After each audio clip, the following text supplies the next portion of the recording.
अगर आप ऐसी ही दिलचस्प और रूह को छू जाने वाली कहानियाँ सुनना चाहते हैं तो अभी सब्सक्राइब करें और सुनिए the creative and informative show पर, जहाँ कहानियाँ सिर्फ सुनाई नहीं जाती, महसूस की जाती हैं। 188वीं रात। जब 188वीं रात हुई तो उसने कहा कि ए नेकबख्त बादशाह। जब कमर अल ज़मान ने वजीर की बातें सुने तो वो तैश में आ गया और वजीर से कहने लगा कि मुझे मालूम हो चुका है कि जो कुछ खादिम से सरजद हुआ वो तुम्हारा ही सिखाया पढ़ाया हुआ है, और तुमने इसे मना कर दिया है कि वो मुझे इस लड़की का हाल ना बताए जो रात मेरे पास सोई थी। और ए वजीर, तुम तो इस खादिम से ज्यादा समझदार है, तो ही बता के वो लड़की कहाँ है जो आज रात मेरे पहलू में सोई थी। हम दोनों सुबह तक साथ सोते रहे, मगर जब मैं जागा तो मैंने इसे ना पाया। बता के वो अब कहाँ है। वजीर ने कहा कि ए मेरे आका कमर अल ज़मान, खुदा का नाम तेरी हिफाजत करे।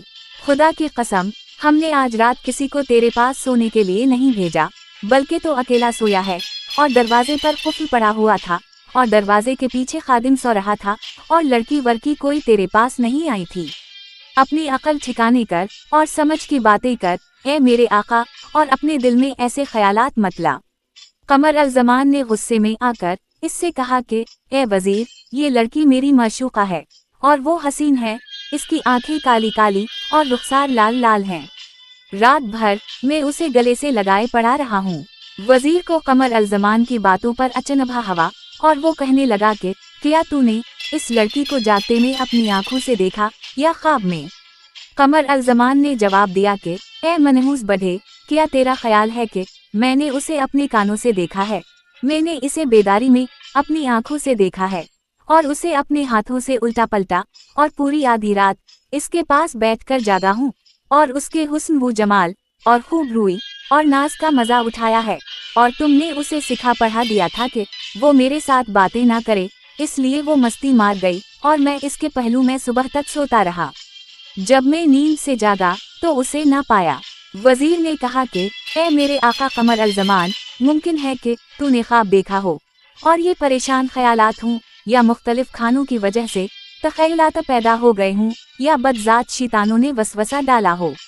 कमर अल ज़मान ने कहा कि ए मनहूस बढ़े, क्या तो भी मेरे साथ मजाक करता है और कहता है कि शायद ये परेशान ख्यालात होंगे।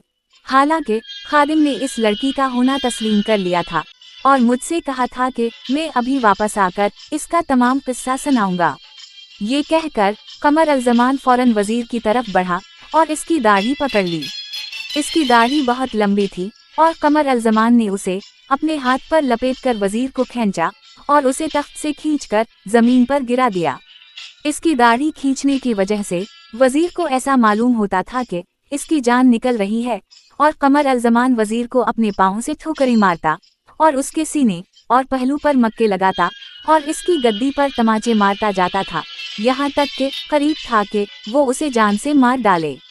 वजीर ने अपने दिल में कहा कि अगर इस गुलाम ने झूठ बोलकर इस दीवाने लड़के से अपनी जान छुड़ा ली है तो मैं इस काम को बेहतर तरीके से कर सकता हूँ और झूठ बोलकर अपनी जान छुड़ा सकता हूँ, वरना वो मुझे मार डालेगा।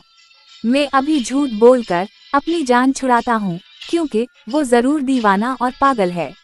ये कहकर वजीर कमर अल ज़मान की तरफ मुखातिब हवा और कहने लगा कि ए मेरे आका, मुझे सजा ना दे, क्योंकि तेरे बाप ने मुझे ये हुक्म दिया है कि इस लड़की का भेद तुझसे छुपाऊं।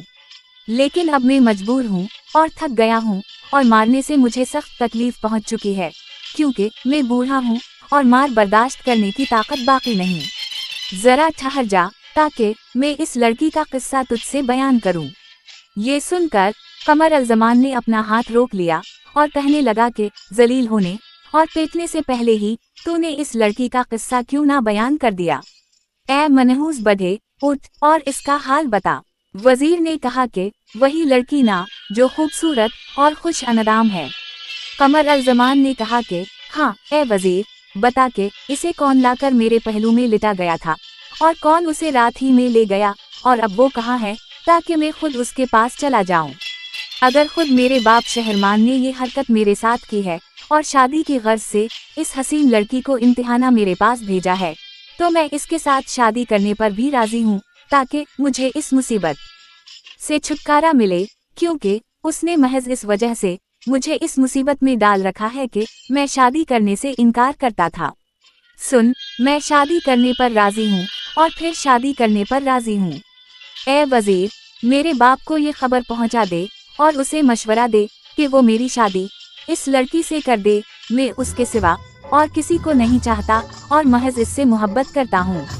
उठ और जल्द मेरे बाप के पास जाकर उसे मशवरा दे कि वो मेरी शादी जल्द करा दे और फौरन वापस आकर मुझे जवाब दे। वजीर ने कहा कि बहुत खूब, मगर उसे यकीन न आता था कि वो इसके हाथ से बच गया है। अब वो उठा और ब्रज से निकलकर चल दिया, लेकिन खौफ की वजह से वो ठोकरें खाता चलता था। बालाखर वो बादशाह शहरमान के पास पहुंचा। अब शहरजाद को सुबह होती दिखाई दी और उसने वो कहानी बंद कर दी जिसकी उसे इजाजत मिली थी।